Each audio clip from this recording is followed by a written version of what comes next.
Yep, salut tout le monde, comment ça va la forme? Bon allez, vidéo sur la galvanoplastie des vis, hein. J'avais énormément de demandes jusqu'à présent, et j'ai dit que j'allais la faire, donc allez c'est parti, hein. On l'a fait ce coup-ci, feu. Comment j'ai procédé? J'ai procédé avec tout ça là, d'accord? Donc c'est un kit que j'ai acheté de chez Tifou, l'Allemagne. Tifou quoi? How dare you.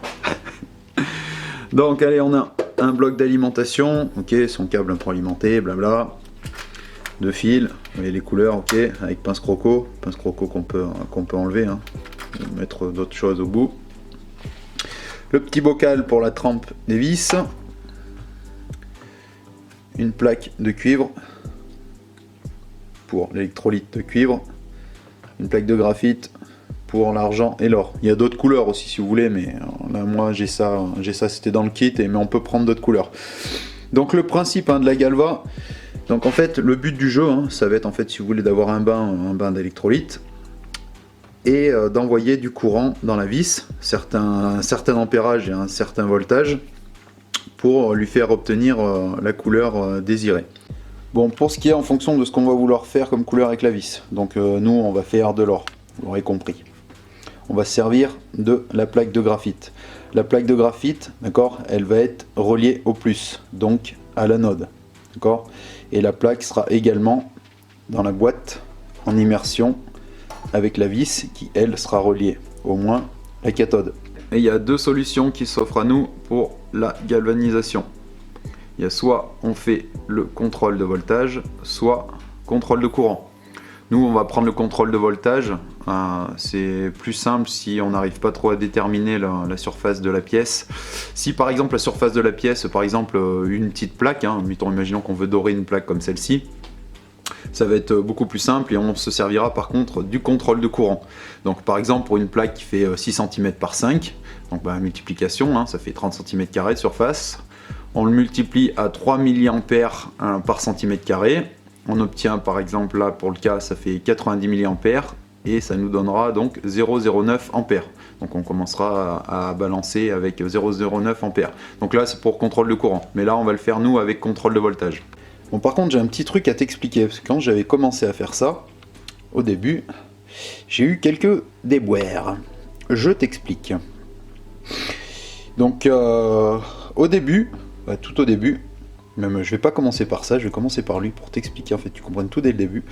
Au début j'avais testé avec une vis comme ça là, d'accord. Tu sais, j'ai un pote là qui bosse en déménagement, il m'avait filé des vis, et je dis bah tiens j'en ai toute une panoplie, je vais essayer là-dessus d'abord. Donc hop, je prends une vis, machin, je fais le tester pour le...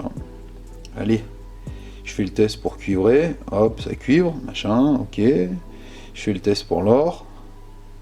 Ok, ça marche, je fais bon, ok, impeccable. Je dis bon, bah allez, je vais attaquer avec d'autres vis, quoi.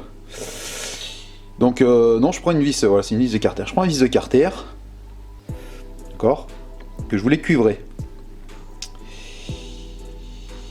Et déjà, c'était bizarre parce que dès que je la trempais dans le bain d'électrolyte, avant même de balancer le courant, j'ai une réaction qui se faisait tout de suite, tu vois, qui noircissait la vis et tout, en fait, tu vois, là où tu as encore le chrome de la vis ici au bout là, c'est en fait tu veux ça c'est ce qui était pas plongé en fait dans le bain.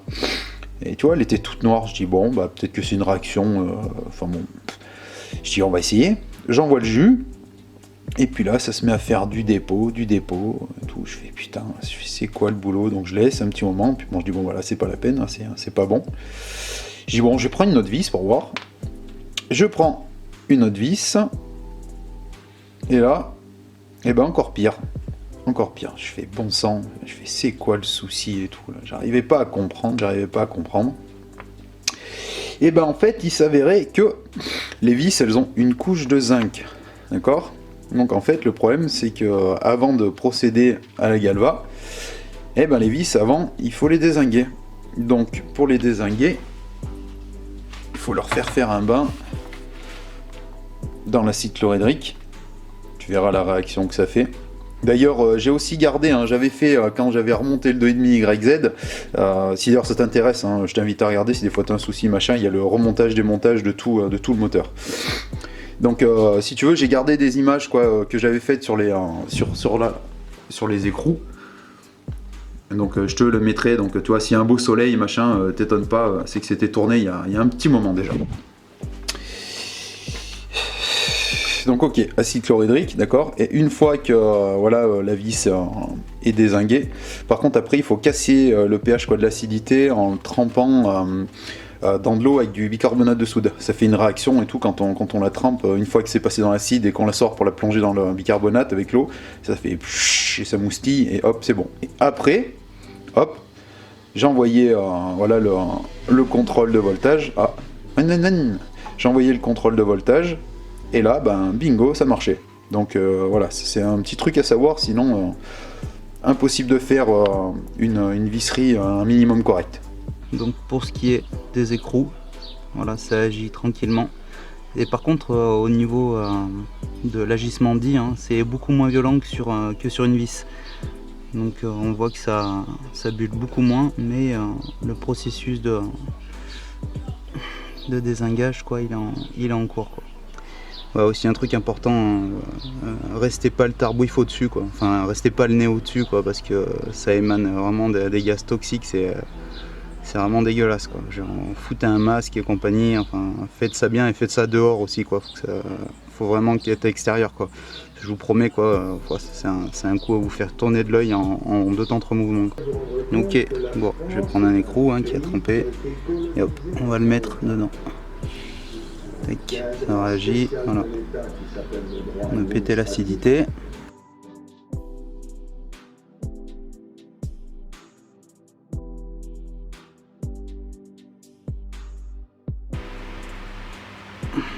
Pensez à bien couper le jus, hein, parce que si ça touche, bzz, bzz.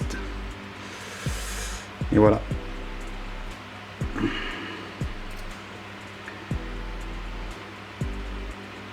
Franchement, c'est nickel, hein. C'est nickel. Il n'y a rien à dire.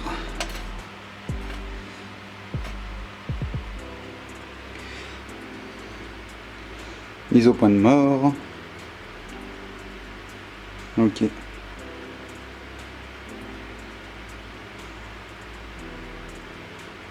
Ah bon, bien sûr, hein, si vraiment on veut faire le pointilleux, hein, il y a des imperfections, hein, ça c'est clair.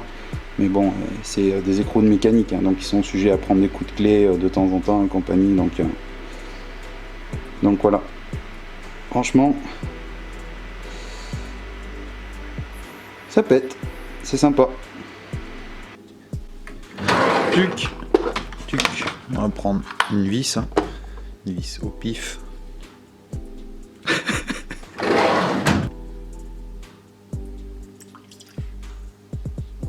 Tu vois la réaction.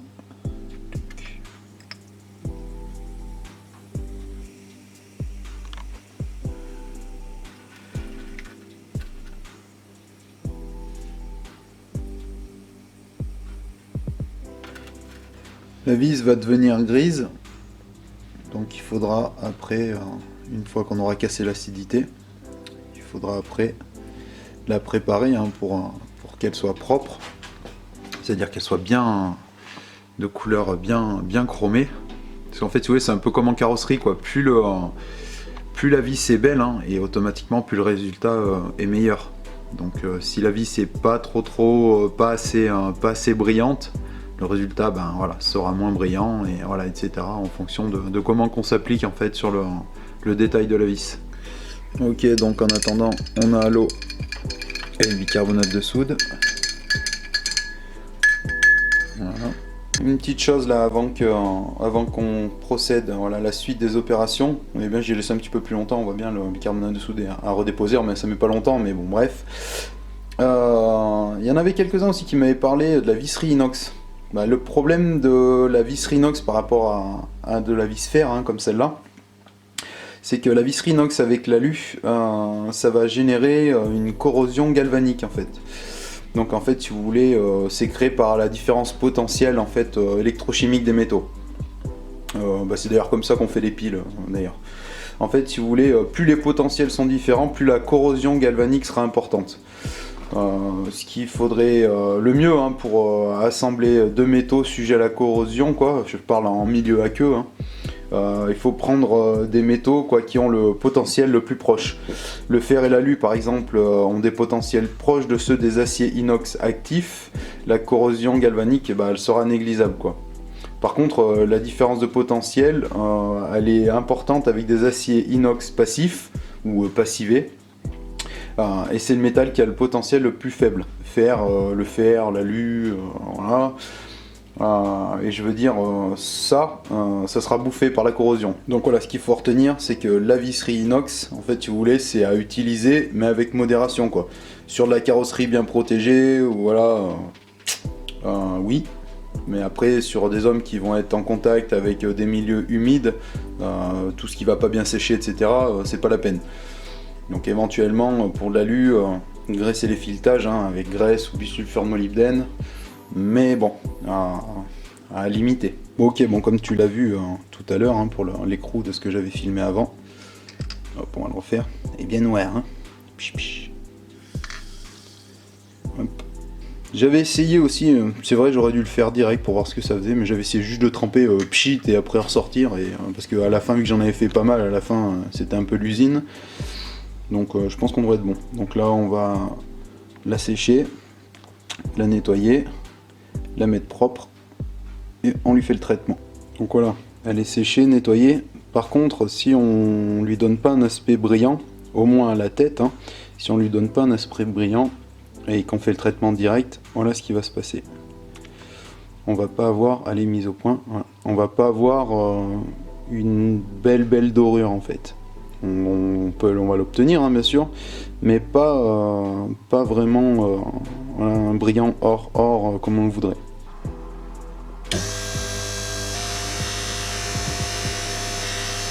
Voilà, la vis polie, tac, on voit bien dans le reflet, là on voit la caméra, on devrait être pas trop mal. Bon, j'ai pris un touré, et puis tranquillement, hop. Après on peut accélérer le processus en le belgommant et puis après en dégraissant bien comme il faut.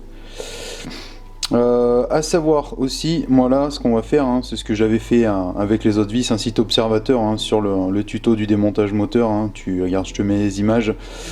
Moi j'ai doré la tête jusqu'à peu près à mon pouce là, tu vois, et je les avais trempés dans l'acide pareil que jusque là. Je me suis dit bon, là vu que la couche de zinc quoi, elle s'en va, moyen, mais bon après avec les vapeurs quoi qui remontent, pas dit que ça y est pas un peu mangé, mais je voyais moi aucune utilité en fait de faire la vis complète, étant donné que nous ce qui nous intéresse c'est ce qui se voit, c'est-à-dire la tête. Le reste, bon après c'est à chacun, comme qui dirait, voit midi à sa porte.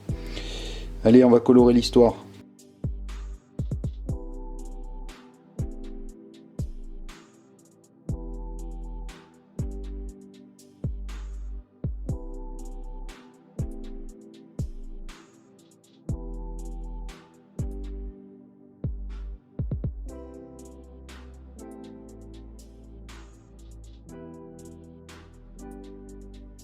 Ok, donc là la vis elle est dans le bain, voilà, donc si on a envie de faire que la tête ou complet, c'est au choix comme on veut, là. Donc pour le contrôle de voltage, ok, contrôle voltage VA, ok, volt ampère, d'accord. Donc on met le mode ampère à fond, tourner à fond, et pour le contrôle de voltage, on s'occupera juste de celui-ci. On alimente, il n'y a rien de compliqué, et on va balancer. Je vois après des tests, le mieux que j'avais c'était sur du 2.2, 2.3, ouais, c'était pas trop mal. Maintenant, il n'y a plus qu'à attendre la galva. On voit les bulles, mise au point, voilà, on voit les bulles qui se forment là autour, là. C'est que le process, il est en cours. How dare you!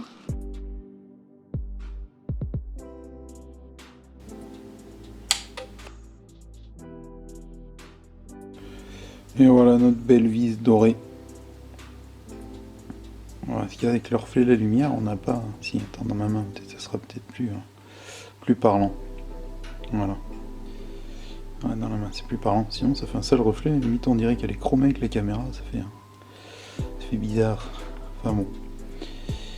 Voilà. Franchement, c'est top. C'est vraiment bien, quoi.